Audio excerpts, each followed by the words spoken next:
May I come in? Good afternoon, sir. Good afternoon, sir. Good afternoon. Please take your seat. Please take your seat. Thank you, sir. And please introduce yourself to the board. Sure. Good afternoon, sir. My name is Dr. C. Sivasaktivel. I hail from Tiruchi district of Tamil Nadu. I have done my MBBS from Madras Medical College, Chennai. I graduated in the year 2017, sir. And since 2018, I have been preparing for civil services. And I am currently in Indian Information Service, batch 2022, sir. This is in short about me. So since you are already in service, why should we not think of giving the chance to somebody else who's more desperately in need of a job, some unemployed youth? So the reason why I'm trying again is because getting into the IAS was my motivation, sir. And I feel as a doctor, I can utilize my the learnings from health sector in a better manner if I'm posted in Indian Administrative Services. In what way? Because you will be posted in, say, animal husbandry or some other place where you might not need your medical skills at all. So in what way does being a doctor help?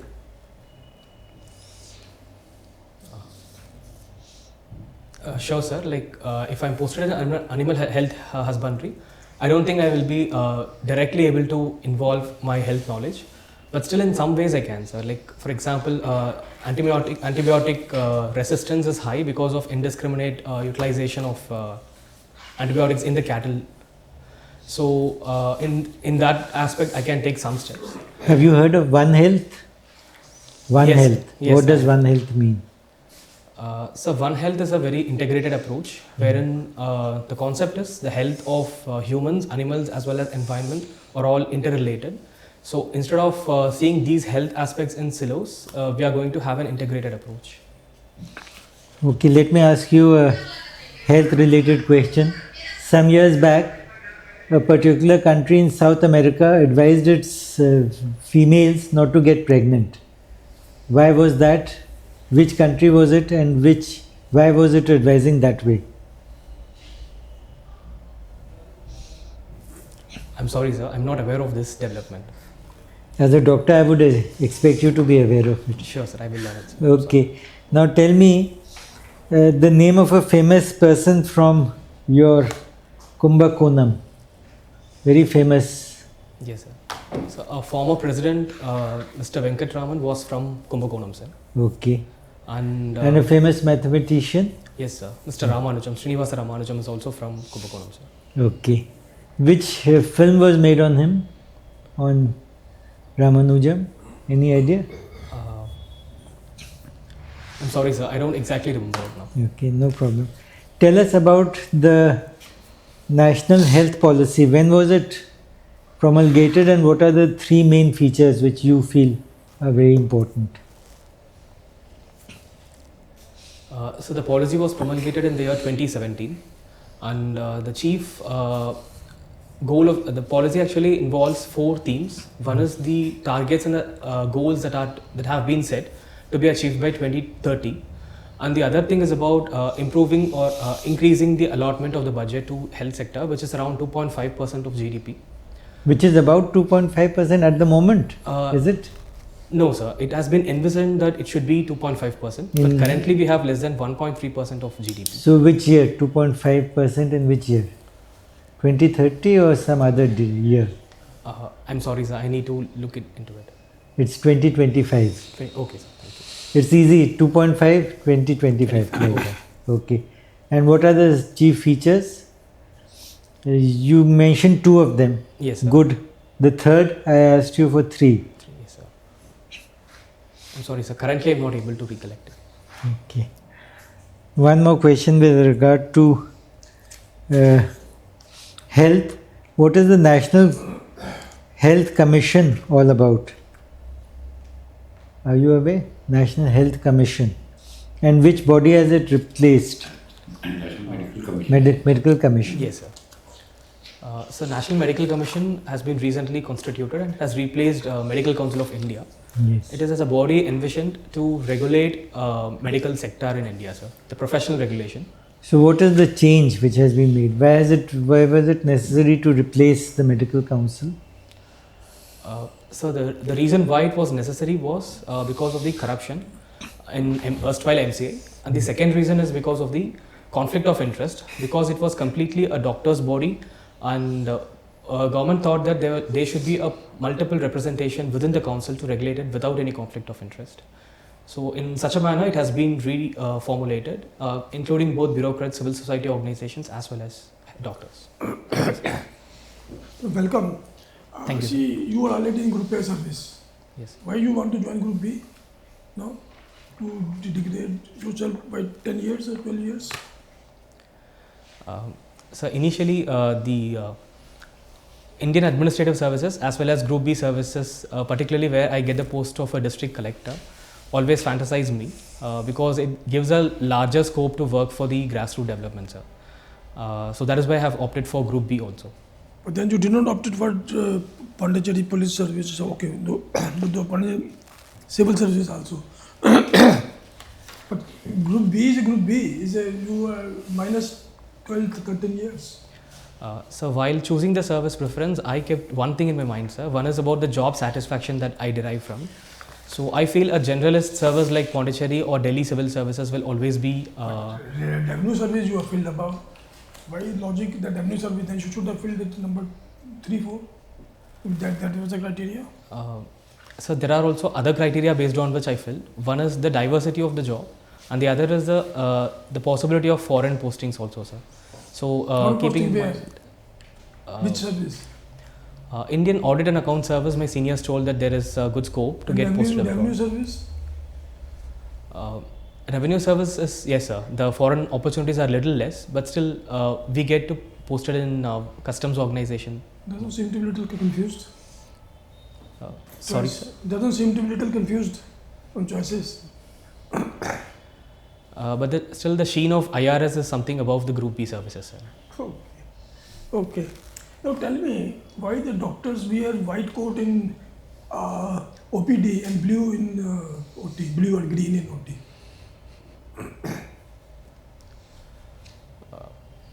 So I don't know the reason for choice of color, but the dress that we wear in the OTs is actually scrub, which is properly sterilized before use. What color of it? No sir, I don't know the reason, but I will learn it, sir. I'm sorry. Okay. See, there is a growing nexus. Everybody knows. Doctors in private hospitals and diagnostic labs, doctors and pharmaceutical companies, and this National Health Commission, Joviman Medical Commission, is not able to stop that. How to? Because the price of medicine, same salt, differs from company to company, and they prescribe a particular company for some reasons. How to handle that? So currently the regulation that we have is only a voluntary guideline for both the pharmaceuticals as well as when it comes to healthcare practitioners. The NMC is yet to act on errand doctors, sir. So to enforce these guidelines, I think it is better if we bring in compulsory guidelines. Earlier, I don't know exactly the ministry, sir, but I think it is Consumer Affairs Ministry which brought in a regulation that mandated that whenever a pharma company or diagnostic lab is found to give any kind of inducements to the doctor, it will face a penalty. A certain percentage of the revenue of the top selling brand will be taken away from the pharma company, sir. I think such a hefty penalty. Has any action been taken against any of these? No, sir. This provision has not yet been implemented, sir. There is a proposal, but I think if this proposal sees the limelight, I think we can at least reduce the kind of nexus that's presently there. Okay. See, I give you a topic. You speak 30 seconds favor of it and 30 seconds against it. Euthanasia should be legalized, allowed. Tell me for and against. Yes, sir. So I'll just take few seconds to formulate.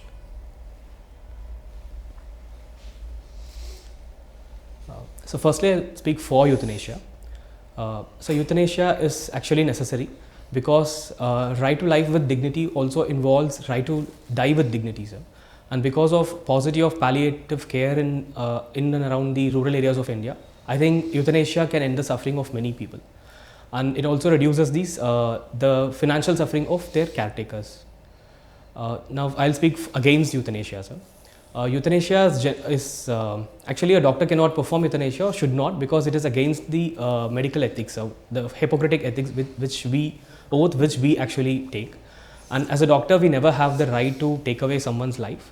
And I just want to give one example wherein this commercially produced insulin actually rescued the lives of millions, like thousands of type 1 diabetes who were waiting for their death.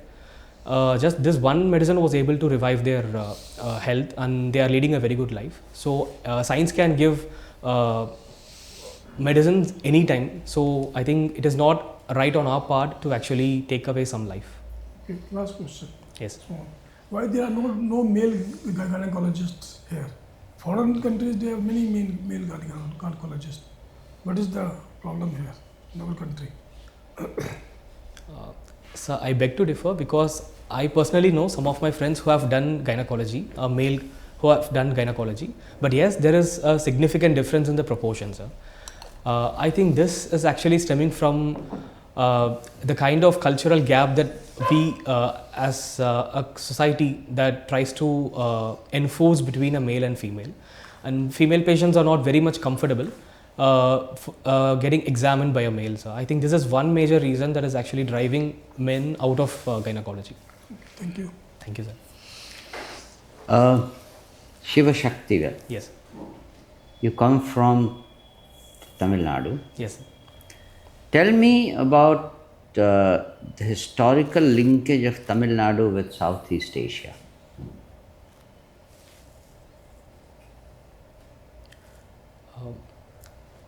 So since history, I can quote Cholas. Cholas actually had very good relationship, in the sense there was one period called Imperial Chola, which in order to protect their trade relations, they waged wars with Srivijaya Empire as well as Shailendra Empire of Southeast Asia. Sir. And there is also records of having traded with the Chinese. And because of this, the temple architecture, the Dravidian architecture has actually went to the ASEAN countries, like we have Angkor Wat Temple of Cambodia and Priya Vihar Temple. Yes, this is what I know. And there is one fact which is, for which Chola Empire is known in this region. Can you recall something? You have said this, but they are known as... Can I say it is a naval power of the Chola? Yes, correct. Which they used to call Bay of Bengal as Chola Lake. That's right. Because of their dominance. Okay. What are the two types of vaccines that was manufactured for COVID? What are the basic differences between the two? So there are the major types are one is mRNA vaccine and the other is protein subunit vaccines. It majorly depends upon the route of delivery as well as the mechanism of action. The mRNA vaccines actually delivered the codons into the cells, from which it produced the antigens, in turn elicited immunity. Whereas protein subunits also worked on a similar mode. It utilized the protein functionary of the cell, and it in turn produced the antigens, which in turn elicited immunity. Which one of the two is considered to be better?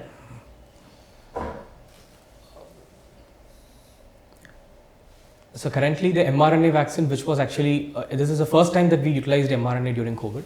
I think it is having better promising, it has a better efficacy than the protein subunit. And the other thing is, it has a promising future, sir, because it can be utilized in various other platforms like diseases. I'll make a statement. I want your opinion on this. Medical profession needs to change its motto from corrective to preventive method. Do you agree? And if yes, throw some light on this.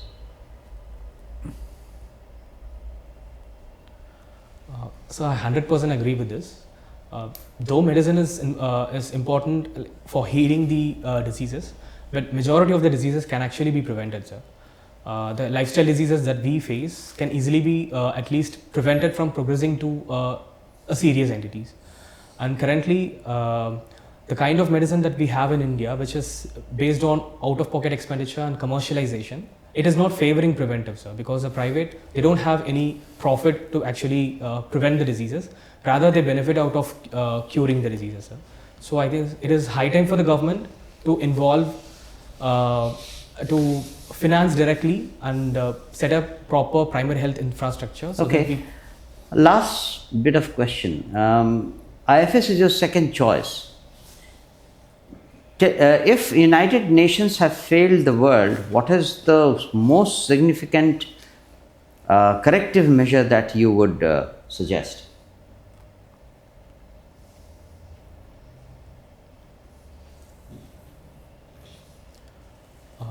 So firstly, I don't think so. United Nations has failed the world, in my opinion, because it has prevented Third World War from. That's okay. Yes. What The corrective measure would you like to suggest if it has to be made more effective? Yes, sir.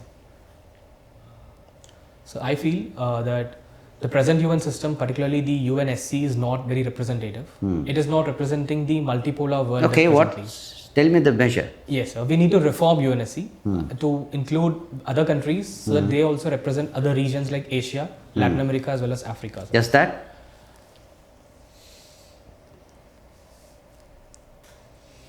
And we can also reform the veto system that we currently have. Yeah, sir. okay. Thank you. Why is an operation theatre called a theatre?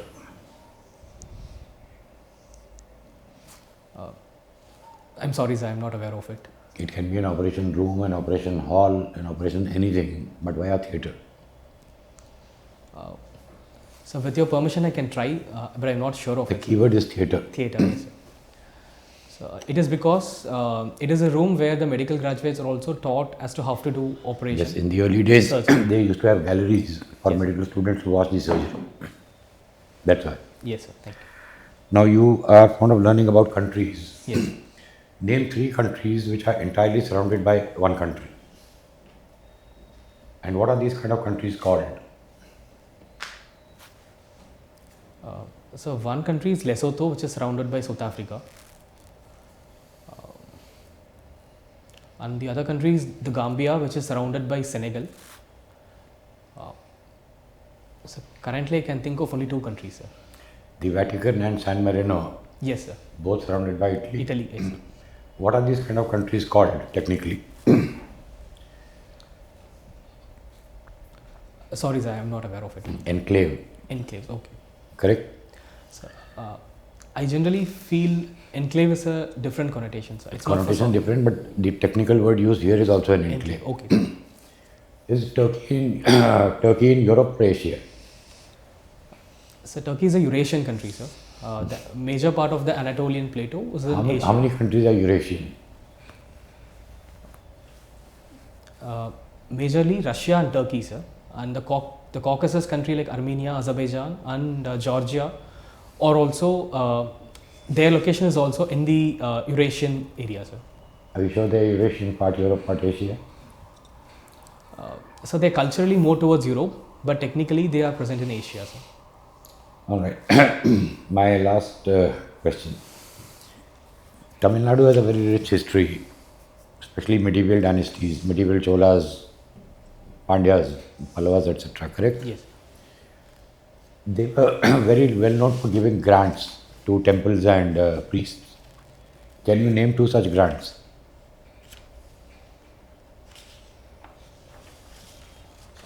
I'm sorry, sir, I'm not aware of this. Have you heard of Devadana and Brahmadeya grants?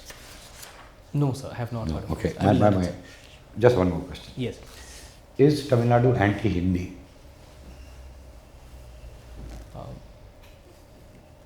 So no, sir, I have never felt that there is anti-Hindi or there is any sentiment against a particular language. But generally what I feel is a sentiment against the imposition of Hindi, sir. Sentiment against imposition Imposition of of Hindi and sentiment against Hindi.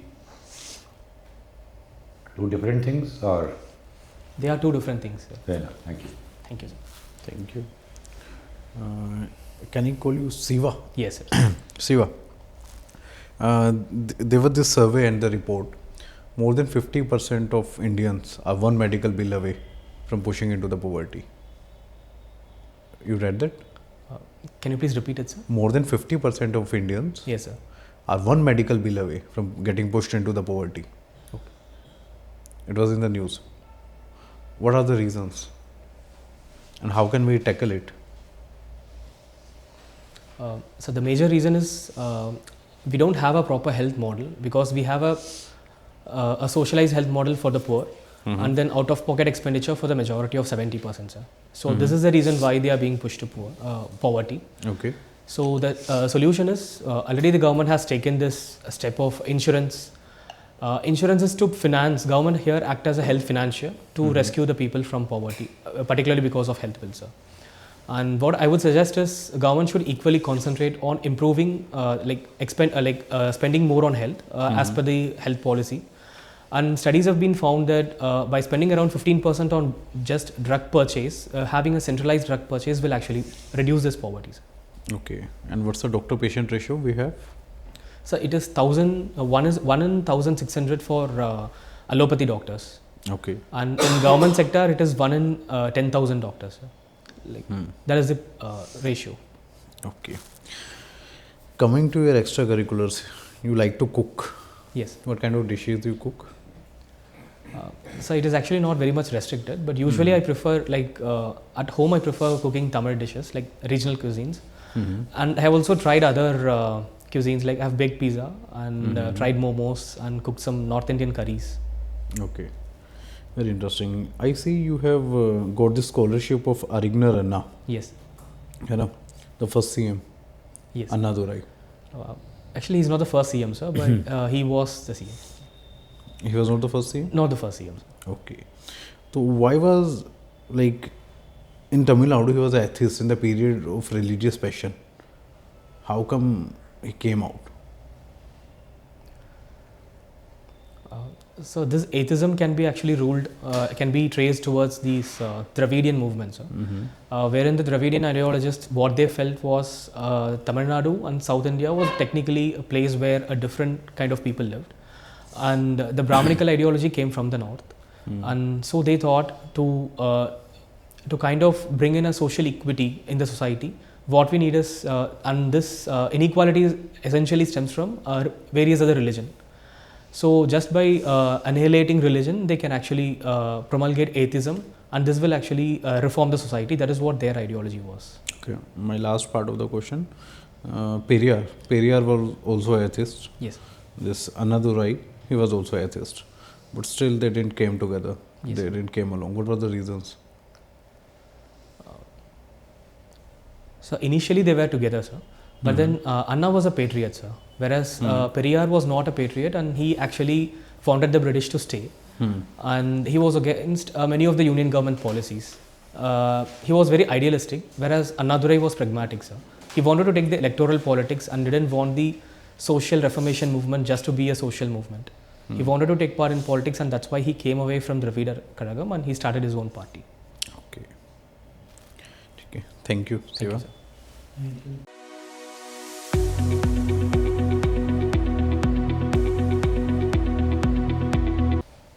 I think the experience of being in government has helped you quite a bit. The only thing is that with regard to the medical issues, you will be quizzed very deeply, Sure, sir. and you need to prepare much more thoroughly. Okay. That is about the only thing I wanted to say. Okay. For instance, compulsory licensing and things like that, you might be asked in detail. Okay. And the case which was there with regard to compulsory licensing. Otherwise, overall, your expression, your personality and all is very good. Okay. I am very happy. Thank you. I agree with him. Overall, you are a good candidate. Already you have faced UPSC interview. And How much did you marks- get in your last interview? So in all my 4 interviews, my marks ranged between 155 and 171, sir. I've never crossed 171. You have taken 4 interviews. Yes, sir, 4 Oh, I interviews. You didn't should realize. feel, you should feel better. You can do better than that. You are 180 plus type candidate. Yeah. 180, 85 plus type candidate for us. So just choice of services, you should have some convincing talking points. Yes. Because some services you prefer, some you don't prefer, and then you go to good B, maybe some question on that. Convincing answer ready. Okay, sir, sure. And medically already told. Yes. And apart from medical, there will be many other topics also. So I have to be prepared. I don't know international relations and economic matters. How well you are prepared. Okay. So please. When is your interview? A date has not yet come, sir. Like, in the second phase, maybe. So that preparation you can continue. Sure. Otherwise you are good. I have only 2 comments to make. One, your socks should be monocolor. Okay, okay, sir. Okay. Second, you sit in a slouching posture. Can you sit little more erect? Okay. Make your back little straighter.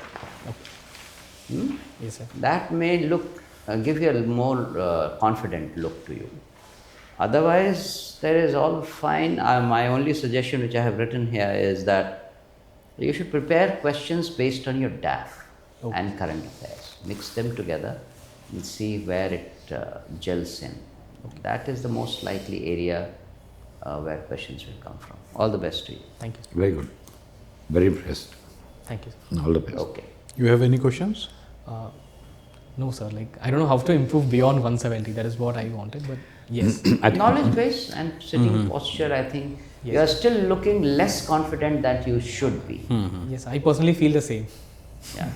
So improve on that. You should feel that you are in information service already. You have nothing to lose. You can only go up from here. Okay. So why to shirk? Why to be less confident, less, in a low voice? Speak little bit more with authority. Sure. And you know the answers well. Speak like a normal conversation. Okay, take it as a normal conversation between a junior officer and some seniors, where you are holding your ground. You have been asked few questions and you have to give confident replies. And I'm sure you will improve if you do all these basic things. Okay. You are 180, 185 plus candidate. Surely. Sure. No doubt. Thank you. Yeah. Best of Okay. luck. All right. All the best. Thank you, sir. Thank you, sir. Thank you, sir. Bye.